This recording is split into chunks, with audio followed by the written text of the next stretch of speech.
तर financial planning मध्ये financial planning financial म्हणजे काय? आर्थिक. प्लॅनिंग म्हणजे काय? नियोजन, आर्थिक नियोजन. फायनान्शियल प्लॅनिंग म्हणजे काय? आर्थिक नियोजन. तर लेटेस्ट स्टडी याच्यात आपल्याला काय काय शिकायचं आहे? जीएसटी. जीएसटी कशाला म्हणायचं त्याचं इंट्रोडक्शन बघायचं. त्यानंतर जीएसटी टॅक्स इनवाइस बघायचं आहे. जीएसटी टॅक्स इनवाइस कसं असतं. त्यानंतर GST computation and ITC. GST computation कशी केल्या जाते, जीएसटी कशी लावल्या जाते. त्यानंतर share mutual funds and SIP. Share बघायचे, म्युच्युअल फंड्स आणि SIP. SIP म्हणजे ते बघूया काय पुढं. तर लेटस्ट डिस्कस. तर इथे एक कन्व्हर्सेशन दिलेलं आहे शिक्षक आणि विद्यार्थ्यांचं, ते बघूया. आवाज येत आहे ना? येत आहे सर. हा. तर टीचर म्हणतात, dear student, in our country which tax system is practice for business. आता आपल्या भारतामध्ये, आपल्या कंट्रीमध्ये कोणती टॅक्स सिस्टीम बिझनेससाठी आहे? बिझनेससाठी कोणती टॅक्स सिस्टीम आहे आपल्या भारतात? तर जीएसटी आहे. कोणती आहे? GST is in practice. सध्या जीएसटी आहे. ठीक आहे, very good. What do you know about GST? तर जीएसटीचा अर्थ काय होतो? तर जीएसटी म्हणजे काय? जीएसटी स्टँड फॉर, जी म्हणजे गुड. गुड म्हणजे वस्तू. GOODS, गुड्स म्हणजे वस्तू. बघा, GOOD गुड म्हणजे चांगले, आणि GOODS याला लागले की याचा अर्थ काय होतो? वस्तू होतो, वस्तू. एस म्हणजे सर्व्हिस, एस म्हणजे सर्व्हिस, आणि टी म्हणजे टॅक्स. मग जीएसटीचा अर्थ काय होतो? Goods and service tax. जीएसटीचा अर्थ काय होतो? Goods and service tax.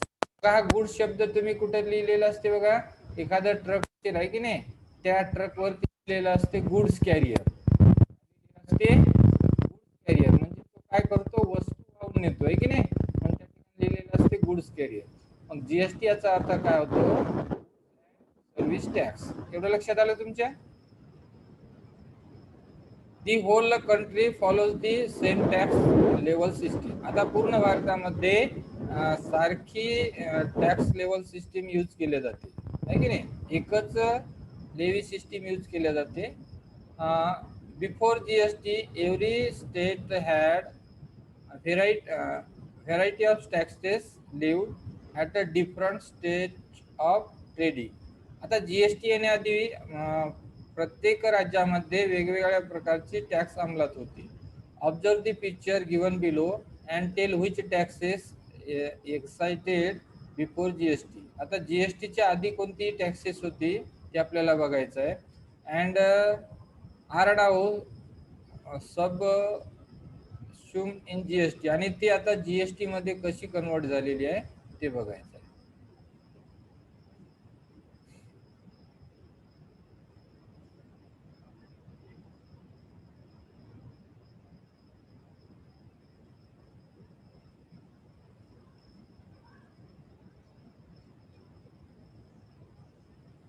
आता बघा, आधी कोणकोणती टॅक्सेस होती. आता ही सर्व टॅक्स जीएसटी मध्ये इनविल झालेली आहे. आधी एक्साइज ड्युटी होती, सर्व्हिस टॅक्स होतं, कस्टम ड्युटी होती, सेंट्रल सरचार्ज अँड सेस होतं, त्यानंतर वॅट होतं, लक्झरियस टॅक्स होतं, इंटरमेंट टॅक्स होतं, आणि त्यानंतर ऑक्टोरिया होती, आहे की नाही. त्यानंतर CST होतं, CVD टॅक्स होतं, आणि स्पेशल ॲडिशन ड्युटी होती, SAD. ठीक आहे. आता हे सर्व जे टॅक्सेस आहे हे सर्व टॅक्स जीएसटी मध्ये इन्व्हिल करण्यात आलेले आहे. हां, all these taxes are subsumed under GST that is why GST is the one nation one tax, one market. तर आता जीएसटी काय झालेलं आहे? वन नेशन, एक राष्ट्र, एक कर आणि एक मार्केट, आहे की नाही.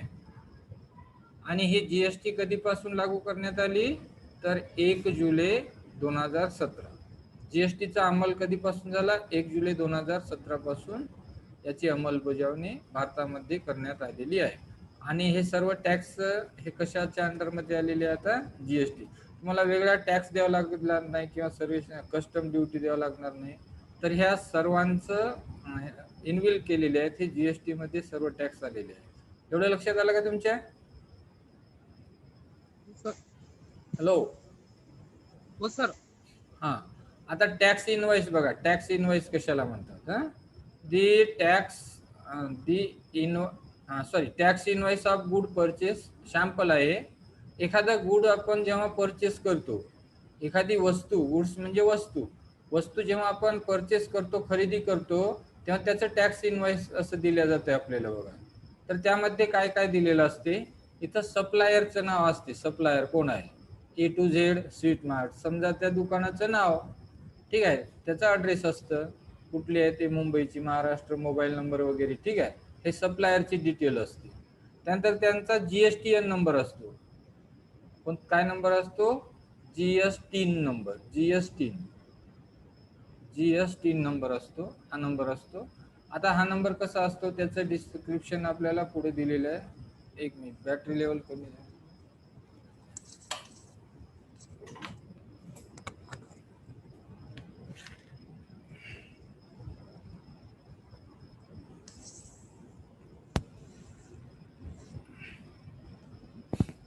हा, तर बघा, हे काय टॅक्स इनवॉइस आहे. अशा प्रकारचं बिल पाहिलं का तुम्ही? एखादं कोणी म्हणजे तुमच्या वडिलांनी वगैरे हे जे टॅक्स, एखादी वस्तू खरेदी केल्यानंतर असं टॅक्सचं बिल पाहिलं का तुम्ही कोणी?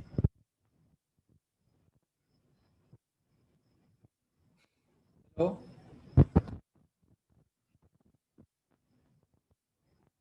तुला आवाज येत आहे का? आवाज येत आहे का रे?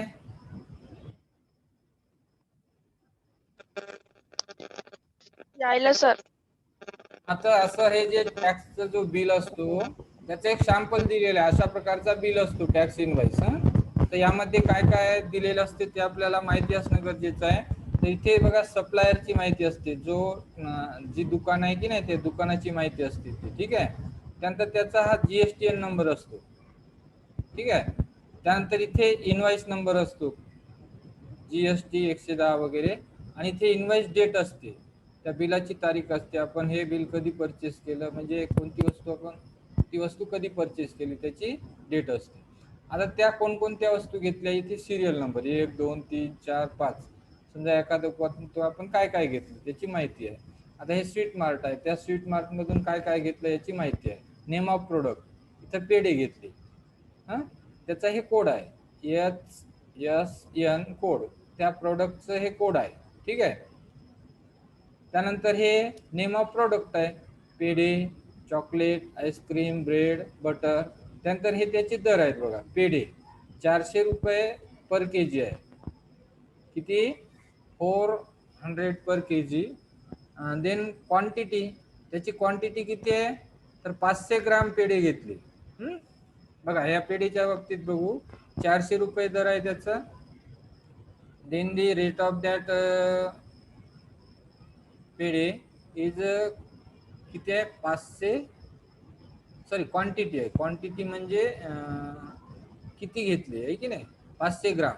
त्यानंतर त्याचा हा रेट आहे. मग टॅक्सेबल अमाऊंट, याच्यावरती टॅक्स किती लागला. आता बघा,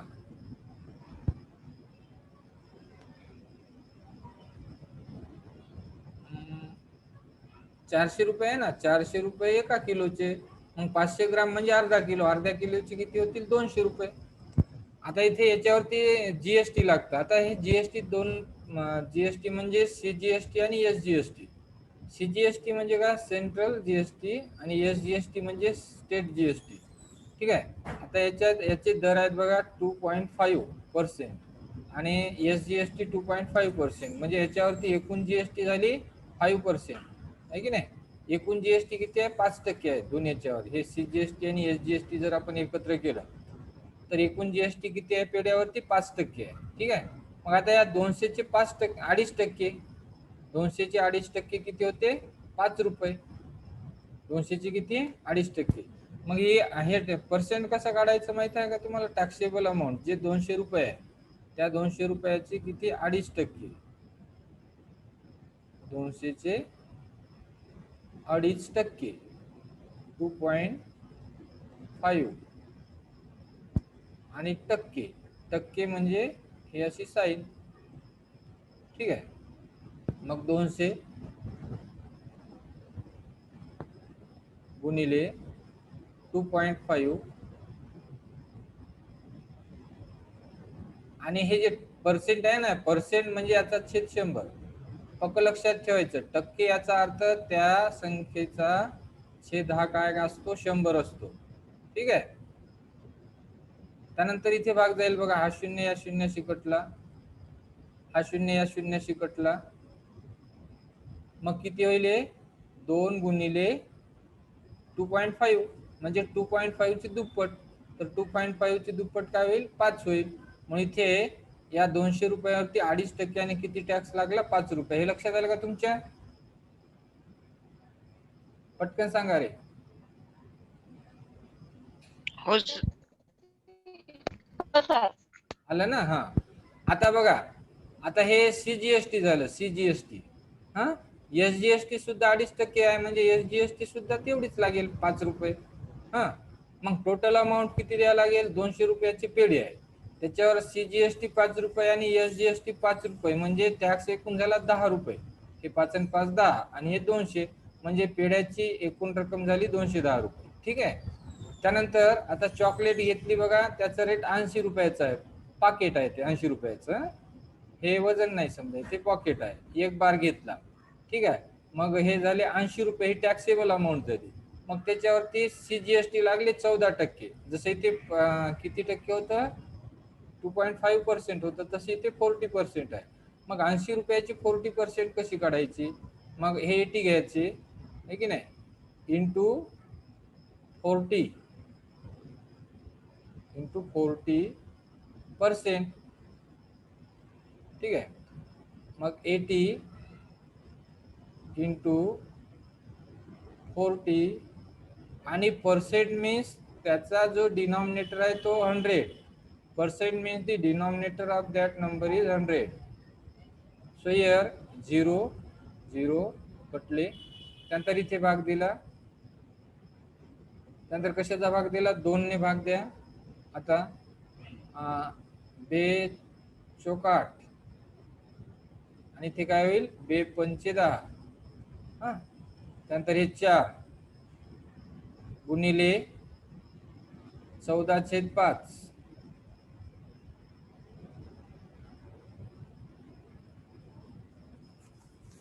मग परत काय करा? याचा गुणाकार करून घ्या, ह्या 14 आणि 4चा. तर 14 दोन्ही 28 आणि 28 आणि 28 किती होते? 28 आणि 28, 8 दोन्ही 16, 7 28 30 56. 56 आहे की नाही? 56 भागिले किती करायचे? 5. 56 भागिले किती करायचे? 5. ठीक आहे. इथे भाग गेला, 5 1 5, 5 1 5, 5 1 5. ठीक आहे. मग किती उरले? इथे 1 उरला. मग हा वरचा 6 घेतला, 16 झाले. त्यानंतर नाही 5 1 5 झाले. नंतर 5 1 5,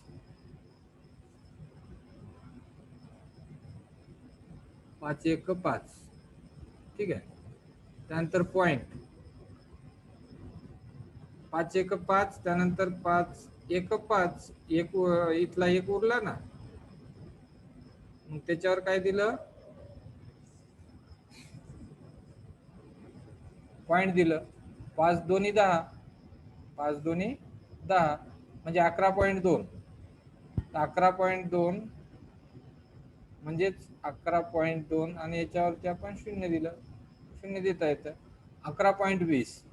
म्हणून इथे बघा 80 रुपयावरती 14% GST किती आली? 11.20. हे लक्षात आलं का तुमच्या? बघा जीएसटी हे पर्सेंट कसं काढायचं, जी रक्कम आहे त्याची 14% आहे, हा रक्कम आहे त्याची 14%, मग हे 80 घ्यायचं गुणिले 14 आणि टक्के म्हणजे याचा छेद 100 घ्यायचं. मग हा शून्य कटला, हा शून्य कटला. त्यानंतर काय केलं, इथे 2 भाग दिला, बेचोकाट, इथे 2×5 = 10, इथे 4 गुणिले हे 14 छेद 5, 14 चौक 56 आले भागिले 5. मग 56 ला 5 ने भागलं तर किती आला, 11.2, म्हणजे 11.2 आणि याच्यावरती 0 घेता येते आपल्याला, म्हणून 11.20 आले. हे लक्षात आलं? आता जसं सीजीएसटी आणि एसडीएसटी सेम आहे, मग हे 14% म्हणजेच एवढी रक्कम येईल. ठीक आहे. मग आता याची बेरीज करायची, म्हणजे एकूण, हो सर. एकूण पेढ्याची रक्कम, सॉरी चॉकलेटची एकूण रक्कम किती झाली, हे 80 रुपये. हे 11 आणि 11 किती झाले, 22, आणि हे 20 आणि 20 40, म्हणजे 22 रुपये 40 पैसे, आणि हे 80 पैसे, असे 104 रुपये 40 पैसे ही कशाची किंमत झाली, तर चॉकलेटची किंमत झाली. हे लक्षात आलं? चॉकलेट.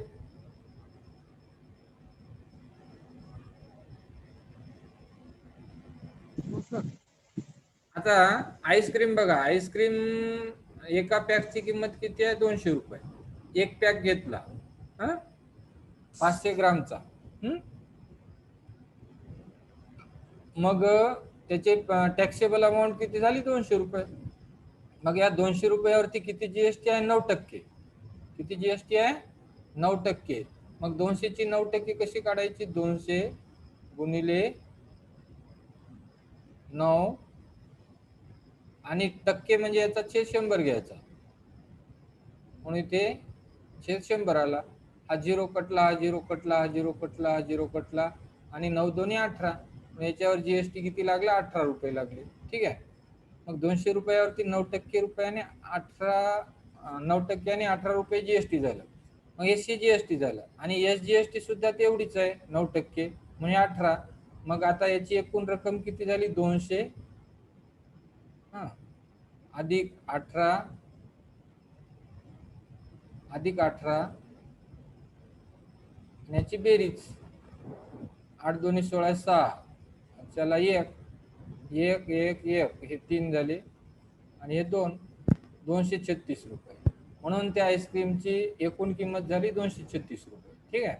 त्यानंतर ब्रेड आहे, ब्रेड 35 रुपयाचा, एक पॅक घेतला, 35 रुपयावरती ते जीएसटी नाही आहे, कारण ब्रेड कसं आहे, जीवन आवश्यक वस्तू आहे. ज्या काही जीवन आवश्यक वस्तू आहे त्यांच्यावरती जीएसटी नसतं. जसं की आपण हे खाद्य असतं, धान्य असतं, त्यांच्यावरती, जसं किराणा माल आहे त्याच्यावरती कोणत्याही प्रकारची जीएसटी नसते. ज्या वस्तू ह्या चैनीच्या आहे, ऐषारामाच्या आहे, त्याच्यावरती जीएसटी असतं. जसं आईस्क्रीम खाणं हे काय गरजेचं नाही आहे, चॉकलेट खाणं गरजेचं नाही, पेढा खाणं हे गरजेचं नाही आहे, मग आवश्यक नाही आहे ते, म्हणून त्याच्यावरती जीएसटी असतं. ज्या आवश्यक वस्तू आहे त्याच्यावरती जीएसटी नसते. ठीक आहे. तर याच्यावरती जीएसटी काही नाही आहे, 0. ह्याच्यात 0 जीएसटी आहे, म्हणून ह्या ब्रेडची किंमत किती होईल, 35 रुपये होईल. ठीक आहे. त्यानंतर बटर आहे, बटर 500 रुपये पर केजी आहे, म्हणजे 1 किलोचे 500 रुपये. हे किती घेतलं, 250 ग्राम, म्हणजे पावभर घेतलं. ठीक आहे. मग पावभरचं म्हणजे 1 किलोचा किती भाग झाला, तो 4था भाग झाला. म्हणून या 500चे 4 भाग करायचे. 500चे 4 भाग केला की एक भाग किती होतो, 125चा. बघा 500 रुपये किलो आहे, म्हणजे काय पाव झालं, ते 125 रुपये पाव झाले. ठीक आहे. 125 रुपये. आता याच्यावरती 6% जीएसटी आहे. किती टक्के, 6%. मग 125 ची 6% काढायची, 125 गुणिले 6, आणि इथे टक्के, टक्के म्हणजे त्याचा छेद 100. 125 कशाचा छेद 100, हे 6 आहे ना, या 6चा छेद 100, 6% आहे ना, म्हणून 6चा छेद 100. आता इथे भाग जाईल बघा, 25चा, 25 चौक 100, 25 चौक 100, आणि 25 5चा 125, 25 5ची 125. ठीक आहे. मग हे बघा, 5 6 5 30, 30 भागिले 4, म्हणजे 30चे 4 भाग करायचे. 30चे किती भाग करायचे? 4 भाग. 30चे 2 भाग झाले 15 आणि 15चे 2 भाग किती झाले? 7.5 नाही का? म्हणून हे किती येईल? 7.5 आणि आपण याच्यावर 0 देतो. हे पैशामध्ये असते ना म्हणून याच्यावरती 0 देतो. मग इथे बघा 1,600 रुपयावरती 6% 7 रुपये 50 पैसे CGST लागली. तेवढीच SGST असते 7 रुपये 50 पैसे. मग आता एकूण किंमत किती झाली? 125 आणि 7.5 रुपये 7.5 रुपये 15 रुपये. मग हे 125 हा आणि हे दोन्ही GSTचे किती झाले? 7.5 आणि 7.5 15. मग याची बेरीज किती झाली? 5 आणि 5 10 0 चला 1, त्यानंतर 2 आणि 1 3 आणि 1 4 आणि हे 1 आणि 1 सॉरी 2 आणि हे 4 झाले आणि 1 जशाल तसं म्हणजे 140 रुपये. मग ते 140 रुपये हे कशाची किंमत झाली? त्या बटरची. असे बघा 5 आयटम घेतले हा. हे त्यांचे HSN कोड असतात, याचे काय गरजेचं नाही. हे ते काय घेतलं त्याचं त्यांचे रेट दिलेले आहे, ते किती क्वांटिटी आहे त्याची, त्यानंतर ही त्यांची रक्कम आहे, हे त्याची त्या वस्तूचे काय झाले? भाव झाले. त्याला टॅक्सेबल अमाऊंट म्हणतात. हे भाव झाले आणि हा भाग जो आहे हा त्याच्यावरती GST लागलेला भाग आहे, CGST आणि SGST. तर CGSTचे इथे रेट आहे आणि मग ह्या रेटनुसार या रकमेवरती किती GST लागला हा दिलेला. जसं CGST असतं तेवढंच SGST. आता CGST आणि SGST काय असतं बघा. तर हा सर्व पैसा केंद्राजवळ जमा होतो. CGST आणि SGSTचा सर्व पैसा कुठे जमा होतो? केंद्राजवळ. आणि मग जेवढा राज्यांचा पैसा जमा झालेला आहे तेवढं केंद्र शासन काय करते? परत स्टेट गव्हर्नमेंटला वापस करते, म्हणून त्याला स्टेट गव्हर्नमेंटचं GST असं म्हणतात. ठीक आहे. मग अर्धा पैसा केंद्राला जातो, अर्धा राज्याला जातो. एखादी वस्तू समजा महाराष्ट्रामध्ये खरेदी केलेली असेल कोणी, तर त्याचा पैसा कोणाकोणाला जातो? केंद्र शासनाला, भारत सरकारला. आणि अर्धा टॅक्सचा पैसा कुठाला भेटतो? महाराष्ट्र सरकारला. समजा एखादी वस्तू 10 मिनिटात मीटिंग एंड होईल, परत जॉईन करायची. समजा एखादी वस्तू गुजरातमध्ये खरेदी केलेली असेल तर त्याचा अर्धा पैसा कुठे जातो? गुजरात सरकारला आणि अर्धा पैसा कुठे जातो? केंद्र सरकारला. ठीक आहे. म्हणून CGST आणि SGST अशा प्रकारचे 2 भाग आहेत, परंतु GST एकच असते. आता GST म्हटल्यानंतर ही 5% झाली. किती GST लागली? 5%. मग त्या 5%चं राज्य आणि केंद्रामध्ये डिवाइड होतं. ही GST किती आहे? 28%. ही GST किती आहे? 18%. ही GST 0. ही GST किती आहे? 12%. 6% GST नसते, फक्त ते विभागला गेलेलं आहे असं. आता बघा हे एकूण टॅक्स लागला इथे 14 रुपये 70 पैसे CGST आणि SGST सुद्धा तेवढाच लागतात 14 रुपये 70 पैसे. आणि मग ही पूर्ण याची बेरीज झाली, या पूर्ण याची बेरीज झाली 723 रुपये 40 पैसे. तर अशा प्रकारचं हे टॅक्स इनवॉइस असतं. जेव्हा आपण एखादी वस्तू परचेस करतो तेव्हा त्याचं हे टॅक्स इनवॉइस असतं. याला आपण बिल सुद्धा म्हणू शकतो. ठीक आहे. हे लक्षात आलं का तुमच्या? हे बिल समजलं हो का? सर. बिल. हो सर. हा तर हो बघा, sir. In the invoice we see some new words. आता बघा या इनवॉइस मध्ये आपण काही नवीन शब्द पाहिलेले आहेत. तर ती कोणकोणती शब्द आहेत? तर CGST SGST हे 2 शब्द वेगळे आहेत. R2 कॉम्पोनंट ऑफ GST हे GST चे 2 भाग आहे, कॉम्पोनंट्स आहेत. ठीक आहे. तर CGST म्हणजे central goods and service tax, central goods service tax which is to paid this central government. आणि वेअर एज दी SGST म्हणजे काय? State good service tax which is paid to state government. बघा SGST state गव्हर्नमेंटला जातं आणि CGST कशाला जातं? Central गव्हर्नमेंटला जातं. Then what is the right most corner with the long queue of number and alphabets. आता बघा हा लॉंग क्यू नंबर जो आहे राईट कॉर्नरला आहे की नाही, right most corner with long queue numbers and alphabet. Right साइडला हा जो आहे ना लॉंग, हा अल्फाबेट आणि नंबर तिथे दिलेले आहेत. तर याचा अर्थ काय होतो? हा याच्यात अल्फाबेट म्हणजे ABCD वगैरे दिले आहे आणि नंबर दिलेला आहे. तर याचा अर्थ काय होतो असा प्रश्न विद्यार्थ्यांनी विचारलेला. तर याचा अर्थ काय होतो बघा. तर यामध्ये हे GSTN नंबर असतं. काय असतं ते GSTN नंबर असतं.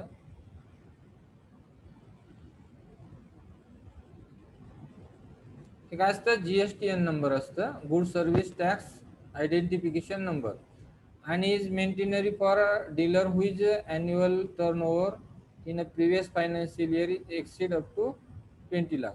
ज्यांचं 20 लाखापेक्षा जास्त टर्नओव्हर आहे त्यांना GSTN हे कंपल्सरी आहे. You know the pan has 10 alphabet. बघा पॅन नंबर माहित आहे तुम्हाला, पॅन नंबर आपले आई वडिलांकडे असतो, तर त्याच्यामध्ये किती अल्फाबेट असतात? 10 अल्फाबेट असतात. अल्फा न्यूमेरिक असतात, अल्फा न्यूमेरिक असतात. अल्फा म्हणजे काय? ABCD, आणि न्यूमेरिक म्हणजे नंबर्स. तर अल्फा हा जो पॅन असतो, या पॅन मध्ये 10 अल्फा न्यूमेरिक असतात, आणि GSTN मध्ये 15 अल्फा न्यूमेरिक असतात. GSTN मध्ये किती असतात? 15. So it include 10 digit pan number. आता हे जे CGSTN नंबर आहेत त्याच्यामध्ये 10 डिजिट जे आहेत ते पॅनचे असतात. याच्यातले 10 डिजिट काय असतात? पॅनचे असतात. आता जसं की इथे हा नंबर दिलेला आहे वरती जो टॅक्स इनवॉइस मध्ये नंबर दिला होता तो हा नंबर आहे की नाही? आणि आता हा नंबर कुठे दिलेला आहे? आपण जे बिल पाहिलं ना त्या बिलच्या वरती. तर यामध्ये हे जे नंबर आहेत ना, हे पॅनचे कोणते नंबर आहेत? आपल्या पॅन वरूनच हे नंबर तयार होत असतं. GSTN नंबर कशावरून तयार होते? पॅनच्या नंबरवरून. तर हा जो नंबर आहे त्याचं डिस्क्रिप्शन यामध्ये काय काय दिलेलं असतं. तर बघा, हे 27 काय असतं? पहिला नंबर 27 म्हणजे 2 अंकी. 2 digit for state goods, sorry state code आहे. हे 27 काय असतं? स्टेट कोड आहे. स्टेट म्हणजे जसं महाराष्ट्र, गुजरात, राजस्थान, हरियाणा, पंजाब, दिल्ली आहे की नाही, त्या राज्याचा हा कोड असतो. पहिले जे 2 नंबर आहेत हा काय असतो? 2 डिजिट, तो स्टेट कोड असतो. त्यानंतर 10 डिजिट पॅन ऑफ नंबर. त्यानंतरचे जे 10 डिजिट आहे ABCDE 12 34 H इथपर्यंत हे जे नंबर आहे हे 10 नंबर आहेत बघा. 1 2 3 4 5 6 7 8 9 10 हे 10 नंबर काय असतात? त्या व्यक्तीचा पॅन नंबर असतो. हा 10 डिजिट पॅन नंबर असतो.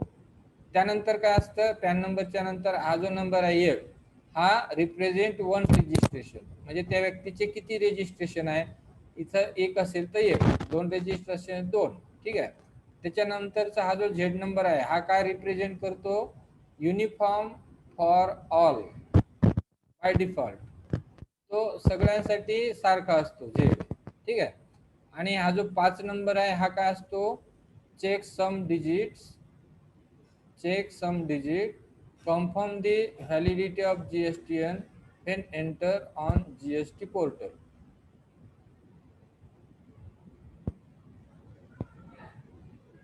हा, जेव्हा आपण GSTN पोर्टल वरती एंटर करतो तेव्हा ते कन्फर्म केल्याचं हे नंबर असतं 5. म्हणजे GST जेव्हा उघडले जातं, जेव्हा GST पोर्टल वरती GST उघडलं जातं त्याचं कन्फर्मेशनचा हा नंबर असतो. ठीक आहे, त्या व्यक्तीचा.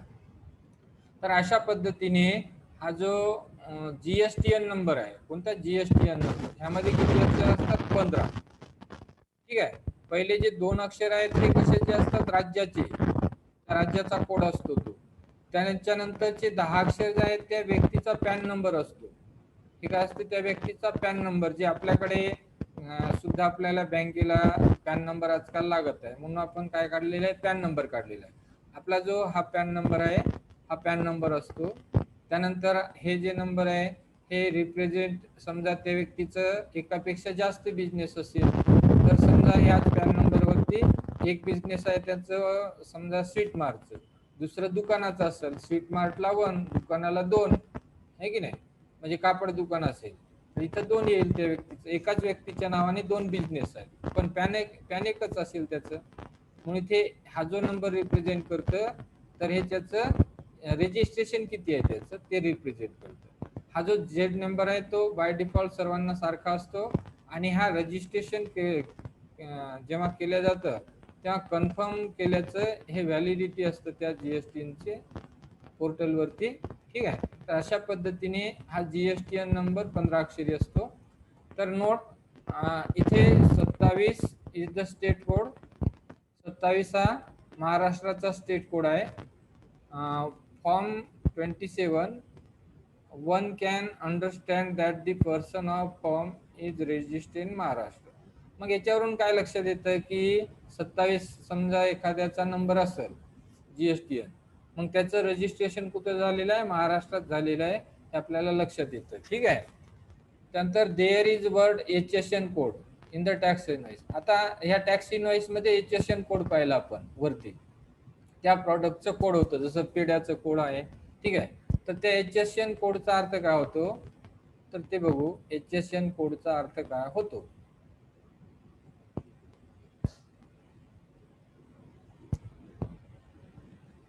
All goods are classified by given numerical code called HSN code.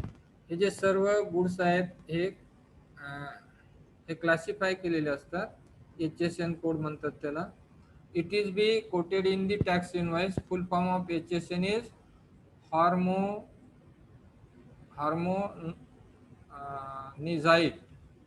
system of nomenclature. ठीक आहे. HSN याचा अर्थ काय होतो, हार्मोनोझाइड सिस्टीम ऑफ नोमोक्लेचर. ठीक आहे. तर तो त्या प्रॉडक्टचा कोड असतो. एवढं काय हे महत्वाचं नाही, HSN एवढे लक्षात ठेवलं तर. Usually there name of shops. बघा इथं as usual there is a name of shop. शॉपचं नाव असतं, ॲड्रेस असतं, स्टेट असतं, डेट असतं, इनवॉइस नंबर असतं, त्यानंतर मोबाईल नंबर असतं, ईमेल ID असतं. In the tax invoice, tax invoice मध्ये या गोष्टी दिलेल्या असतात. Now we will see how the GST is charge for each product. आता GST प्रत्येक प्रॉडक्ट वरती कशी चार्ज केल्या जाते हे आपण पाहिलेलंच आहे. GST 2.5 हे बघा 400 रुपयावरती GST आपण कशी हे केली हे पण आता